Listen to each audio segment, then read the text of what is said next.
അമ്മയിലെ executive രാജിവെച്ചിരിക്കുകയാണ്. മുൻപ് നിലപാട് പ്രഖ്യാപിച്ചപ്പോൾ തന്നെ എല്ലാം ശരിയായി വരികയാണോ അമ്മയ്ക്കുള്ളത്? അല്ല, അങ്ങനെയല്ല. ഞാൻ സത്യം പറഞ്ഞാൽ ഇപ്പോൾ വിഷയം ഇത് അറിഞ്ഞു വരുന്നേ ഉള്ളൂ. ഞാനൊരു ചടങ്ങിലായിരുന്നു. എനിക്ക് തോന്നുന്നത് അതൊരു എടുത്തിയേട്ടമായി പോയി. കാര്യം ആവശ്യമില്ലാത്തൊരു പരിപാടിയായിപ്പോൾ എല്ലാവരും കൂടി രാജിവെക്കേണ്ട കാര്യമില്ലായിരുന്നു. ആരോപിതരായിട്ടുള്ള ആൾക്കാർ മാത്രം രാജിവെച്ചാൽ മതിയായിരുന്നു. ഒരു അനിശ്ചിതത്വം ഉണ്ടായില്ലേ അംഗങ്ങളിൽ.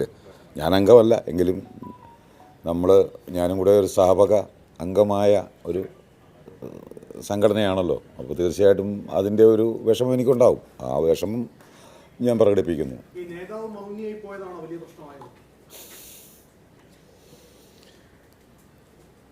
അതിൻ്റെ ഒരു ബലിയാടല്ലേ ഈ നിൽക്കുന്നത്. അദ്ദേഹത്തിൻ്റെ ആ മൗനം കാരണം. അല്ലെങ്കിൽ ഞാനും ഇങ്ങനെ നിൽക്കേണ്ടി വരുമല്ലോ. എനിക്ക് അതിനെക്കുറിച്ച് അത്രേ പറയാനുള്ളൂ.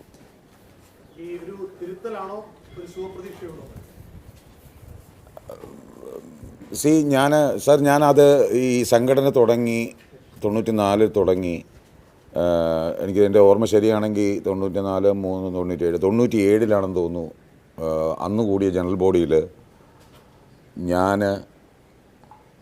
മഹേഷ്, ഇടവേള ബാബു, പിന്നെ ഒരാളും കൂടെ ഉണ്ട്. ഞങ്ങളെല്ലാവരും കൂടി യുവ തുർക്കികൾ എന്നും പറഞ്ഞ്, തിരുത്തൽവാദികൾ എന്നും പറഞ്ഞുകൊണ്ട് അന്നത്തെ പ്രമുഖ പത്രങ്ങളിലെല്ലാം ഫ്രണ്ട് പേജിൽ മഹസാറായിരുന്നു അന്ന് പ്രസിഡൻ്റായിട്ട് വന്നത്. അങ്ങനെ വന്നതാണ്. അതൊരു കാലം, അതിനിപ്പോൾ പറഞ്ഞിട്ട് കാര്യമില്ല. അപ്പോൾ ആ തിരുത്തൽവാദം എന്നുള്ള സംഭവമല്ല, ശരിപക്ഷവാദം എന്നൊരു എന്താ പറയുക, ആശയമാണ് ഞാൻ ആ സംഘടനയ്ക്ക് നേരെ ഉയർത്തിയിട്ടുള്ളത്.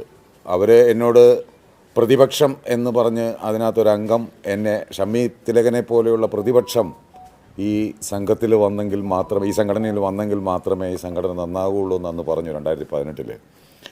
അന്ന് ഞാൻ അവരോട് പറഞ്ഞത്, ഞാൻ പ്രതിപക്ഷമല്ല, പ്രതിപക്ഷം.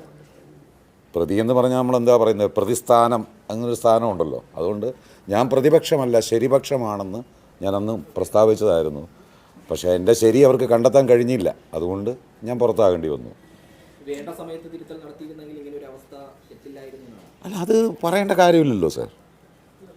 നമ്മൾ തെറ്റ് ആര് ചെയ്താലും, ഇപ്പോൾ ചെറുതായിക്കോട്ടെ വലുതായിക്കോട്ടെ, ഇന്നയാണെന്നൊന്നുമില്ല. ആര് തെറ്റ് ചെയ്താലും ആ തെറ്റ് തിരിച്ചറിഞ്ഞ് അത് തിരുത്താനായിട്ടുള്ള ഒരു മനസ്സ് കാണിക്കുക. അതിനു വേണ്ടിയിട്ട് തന്നെയാണ് ഞാൻ ആ സംഘടനയിൽ ഞാൻ ശബ്ദമുയർത്തിയിട്ടുള്ളത്. അപ്പോൾ അങ്ങനെ ശബ്ദമുയർത്തുന്നവരെ അടിച്ചമർത്താനല്ല നോക്കേണ്ടത്. നമ്മളിൽ എന്തെങ്കിലും തെറ്റുണ്ടോ, നമ്മുടെ ശ്രീനാരായണ ഗുരു പറഞ്ഞ പോലെ കണ്ണാടി നോക്കി നമ്മളെ അറിയുക. അതാണ് അവിടുത്തെ കുഴപ്പം. അല്ലാതെ ഞാനൊരു ജാതിയിൽ കൂടിയ ആളാണെന്നോ അങ്ങനെയുള്ള ചിന്തകൾ മനസ്സിൽ വെച്ചുകൊണ്ട് ഈ പറയുന്ന ഒരു സംഘടനയിലൊക്കെ ഇരുന്ന് കഴിഞ്ഞാൽ അങ്ങനെ സംഭവിക്കും. അതാണ് അതിനകത്തെ കുഴപ്പം. അത് എന്നേ പറയുന്നതാണ്, ഇന്ന് തുടങ്ങിയതല്ലല്ലോ. ഞാൻ പറഞ്ഞു കഴിഞ്ഞു, അദ്ദേഹത്തിൻ്റെ പ്രതികരണശേഷി ഒരുപക്ഷെ നഷ്ടപ്പെട്ടതായിരിക്കാം.